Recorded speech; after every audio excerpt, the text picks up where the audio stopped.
तो RGI registrar general of census of India ने कह दिया कि नहीं, केवट मल्लाह जो है मझवार है, ये अनुसूचित जाति का हकदार है। अब हमारे पास दो प्रमाणिक दस्तावेज, राज्यपाल अपने पावर का इस्तेमाल करके हम ओबीसी से निकाल दिया, आरजीआई ने कह दिया तो ये दोनों लागू होना चाहिए। अब 9% ओबीसी से निकले और 9% 23% एससी में जुड़ जाए, तो ऐसे लोगों को अनुसूचित जाति का प्रमाण पत्र मिले और संविधान मिला हुआ हक ले।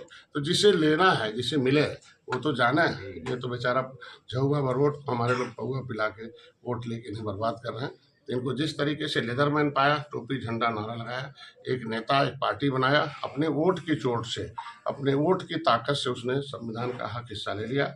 उसी तरीके से मछुआ समुदाय को जगा रहा हूँ, इनको बता रहा हूँ कि भाई आप अपने बच्चों का भविष्य लूटने वाले को वोट देना चाहते हो या आपके भविष्य बनाने वाले को वोट देना चाहते हो, तो अपना वोट इकट्ठा कर रहे हैं, तय कर रहे हैं कि नहीं अब हमारा जो संविधान में मिला वो लागू करेंगे। कुछ सवाल थे मेरे। अखाड़ा अध्यक्ष रविंद्रपुरी जो संत है, उन्होंने कहा है कि जो मुक्तेश्वर जी का अखाड़ा है वो फर्जी है, इसकी जांच होनी चाहिए। सर इस पर क्या कहेंगे?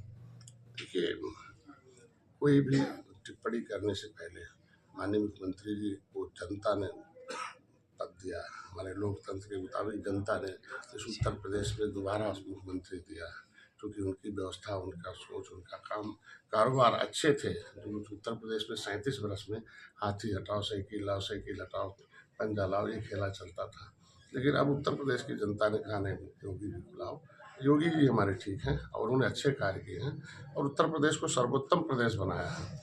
और कोई न कोई घटना हो गई है, वो हमारे लिए दुखद है, उस पर जांच चल रहा है और जांच होने तक उस पर हम लोग कोई टिप्पणी करें तो ठीक नहीं है। और ये सब इस्तीफा मांगना और गैर अमर्यादित शब्दों का प्रयोग करना ये उचित नहीं देता। जेपीसी की रिपोर्ट के लिए गया था 144 साल बाद, आज भी इतनी मारामारी है और जो जनता है बहुत परेशान है महाकुंभ जाने के लिए। देखिए, आज के दिन में दुनिया की उत्तर प्रदेश एक बड़ा प्रदेश है, यहाँ दूसरे प्रदेश के लोग भी बसते हैं। हम लोग सौभाग्यशाली हैं कि हमारी बिखरी हुई संस्कृति, मेरी नष्ट भ्रष्ट संस्कृति को हमारी सरकार ने उसे फिर से प्रतिस्थापित करने के लिए काम कर रही है।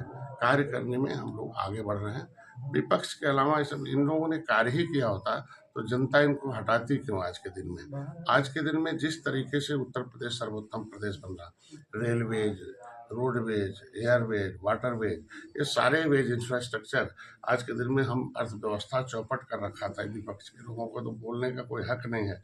अर्थव्यवस्था जब नहीं रहेगी तो कौन सी व्यवस्था दे सकते हैं? जो सरकारें अर्थव्यवस्था ही चौपट कर रखी हों, देश को गिरवी रख रखा हो, देश में शिक्षा, स्वास्थ्य सभी व्यवस्थाएं चौपट कर दिया हो, उसको सुधारने में थोड़ा समय लगता है। अर्थव्यवस्था अगर हम 10वें से 5वें नंबर पर लाए हैं, तीसरे नंबर की इकोनॉमिक भारत बन रही है, तो हमारे लिए गर्व होना चाहिए। फिर से विश्व गुरु बन रहा है और उत्तर प्रदेश भी इकोनॉमिक में आप देखो तो दूसरे स्थान पर पहुंच गया है। कहाँ था? तो जहाँ तक अर्थव्यवस्था रहेगी तभी हम व्यवस्था दे सकते हैं। तो अब पढ़ी लिखी जनता है, सोशल मीडिया सब सच्चाई जानती है कि विपक्ष के बयान में कितना सच्चाई है और मोदी और योगी के बयान में विपक्ष पास हंगामा करने का लाभ कोई पैसा नहीं है। जनता जनार्दन होती है, जज होती है, जनता फैसला ले लिया है कि मोदी ही रहेंगे प्रधानमंत्री और योगी उत्तर प्रदेश मुख्यमंत्री रहेंगे। और जनता है, इसलिए कि जनता के विश्वास को हम लोगों ने जीता है और जनता की सरकार जनता के द्वार है, इसलिए जनता ने हमें ताकत दिया। विपक्ष के पास बयानबाजी, नकारात्मक आवाज के अलावा कुछ नहीं बचा। विभाग एक ऐसा विभाग है जिसको कांग्रेस ने पूरे 67 साल में केवल 3000 करोड़ रुपया दिया था। और जब से हम आए, मोदी आए हैं, मेरी आवाज़ सुने, माननीय मोदी जी ने मत्स्य मंत्रालय रख दिया, 41,500 करोड़ रुपया दिया 6.5 साल में। मछली भी गंगा उसका संबंध है, ये जल जीव का जो संबंध था तो उसका रेशियो था बिगड़ गया था। अब हम रिवर रेंचिंग कर रहे हैं, उसमें जमुना मछली डाल रहे हैं, जमुना की ही मछली को जमुना में डाल रहे हैं, कचड़े को रोक रहा हूँ। और धीरे धीरे निश्चित रूप से हम मछली विभाग भी उसमें शामिल होगा, पर्यावरण विभाग भी शामिल होगा, प्रदूषण विभाग भी शामिल होगा।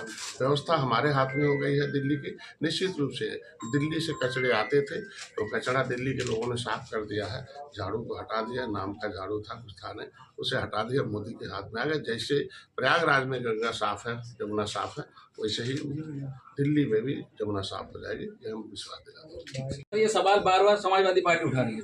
पहले भी हमने कहा था कि वीआईपी जो व्यवस्था है संवैधानिक व्यवस्था है। हम किसी भी वीआईपी जो होती है वो इस देश की जनता की आवाज़ होता है, विकास का विशेष आवाज़ होता है, उसकी व्यवस्था देना सरकार के काम है। हमें बड़े नेता हैं, पिछड़ों के नेता हैं, पार्टी के राष्ट्रीय अध्यक्ष हैं।